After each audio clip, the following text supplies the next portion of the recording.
VK news, राष्ट्र के नाम। नमस्कार, वीके न्यूज देख रहे हैं आप। मैं हूं आपके साथ चेतन पाठक। राष्ट्र विरोधी गतिविधियों के आरोप के कारण सुर्खियों में रहने वाली जेएनयू एक बार फिर चर्चाओं में है। जेएनयू में हमेशा से सक्रिय वामपंथी विचारधारा यानी वाम दल गंभीर सवालों के कटघरे में रहती है, तो वहीं दूसरी तरफ लंबे समय से जेएनयू में राष्ट्रवादी झंडे गड़ने में लगी एबीवीपी देशभक्ति के पथ पर अग्रसर है। ये वही वामपंथी सोच के मुट्ठी भर वायरस हैं जो देश में रहते तो जरूर है, पर इनकी सोच और विचार हमेशा आतंकवादियों और पड़ोसी मुल्कों की गुणगान करने में लगा रहता है, जिनके लिए एक आतंकवादी आदर्श हो सकता है। इन सब का जिक्र इसलिए कर रहे हैं क्योंकि वर्ष 2016 की 9 फरवरी की वो शाम आज भी आपके जहन में, जिस दिन इन वामपंथियों ने इसी तारीख को संसद हमले के दोषी अफजल गुरु को फांसी दिए जाने के 3 वर्ष पूरे होने के पर इस दौरान लेफ्ट विचारधारा के छात्रों के समूह ने इस अवसर पर साबरमती हॉस्टल के सामने शाम के 5 बजे संसद अटैक के दोषी अफजल गुरु और जम्मू कश्मीर लिबरेशन फ्रंट के को-फाउंडर मकबूल भट्ट की याद में एक कार्यक्रम का आयोजन किया था। The country of without post office नाम के इस कार्यक्रम में सिर्फ देश विरोधी वामपंथी विचारधारा के छात्र शामिल थे। यह कार्यक्रम उस समय विवाद का कारण बना था जब कैंपस के अंदर भारत की बर्बादी, तुम कितने अफजल मारोगे, घर घर से अफजल निकलेगा और पाकिस्तान जिंदाबाद जैसे नारे लगने लगे थे। ऐसे मानसिकता से ग्रसित लोग भला राष्ट्रहित और देश प्रेम की बातें कैसे कर सकते हैं?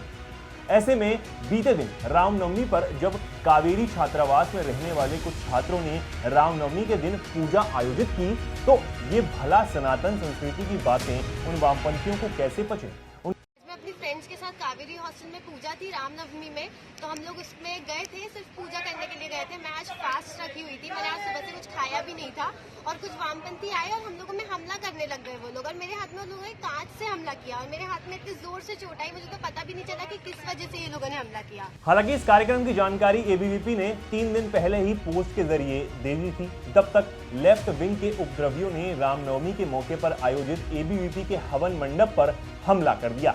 बताया जा रहा है कि एबीवीपी ने मांग की थी रामनवमी के अवसर पर मेस में मांसाहारी भोजन नहीं बनाया जाना चाहिए। इसके बावजूद भी लेफ्ट छात्रों ने कावेरी हॉस्टल में नॉनवेज खाने की दावत दी थी और कार्यक्रम स्थल पर मांस लेकर पहुंच गए। इसी बात को लेकर दोनों विंग आपस में भिड़ गए। राइट विंग के छात्र हवन के दौरान वाम दलों के छात्रों पर बाधा डालने का आरोप लगा रहे थे, जबकि वाम छात्र संगठन हॉस्टल में एबीवीपी छात्रों द्वारा नॉनवेज खाना परोसने से रोकने का आरोप लगा रहे थे। इस मसले पर एबीवीपी जेएनयू अध्यक्ष ने कहा कि रामनवमी पूजा के पोस्टर 3 दिन पहले ही लगाए जा चुके थे। तब से वामपंथी और एनएसयूआई के कुछ छात्र पूजा को बाधित करने की धमकी दे रहे थे। आज दोपहर 3 बजे जब पूजा होने वाली थी, तब वामपंथी छात्र कावेरी गेट पर पहुंचे और विरोध करना शुरू कर दिया, जिसके कारण पूजा शाम 5 बजे तक के लिए टाल दी गई थी। अगर पूजा के समर्थन में रहने वालों को मुस्लिम छात्रों के मेस में इफ्तार करने से कोई समस्या नहीं है, तो वामपंथ और एनएसयूआई हंगामा क्यों कर रहे हैं? मामले ने जब तूल पकड़ा तो जेएनयूआई छात्र संघ लेफ्ट के सदस्यों ने दिल्ली पुलिस को शिकायत की, जिसके बाद दिल्ली पुलिस ने अज्ञात छात्रों के खिलाफ एफआईआर दर्ज की है, जिसमें आरोपियों के खिलाफ आईपीसी की धारा 332, 341, 509, 506, 34 लगाई गई है। यह शिकायत पुलिस को दे दी गई थी, जिसमें एसएफआई, डीएसएफआई और एएसआईए समर्थित छात्र शामिल हैं। इस खबर पर आप क्या कहना चाहते हैं, हमें कमेंट बॉक्स में जरूर बताएं और ऐसी ही तमाम खबरों को जानने के लिए देखते रहिए वीके न्यूज।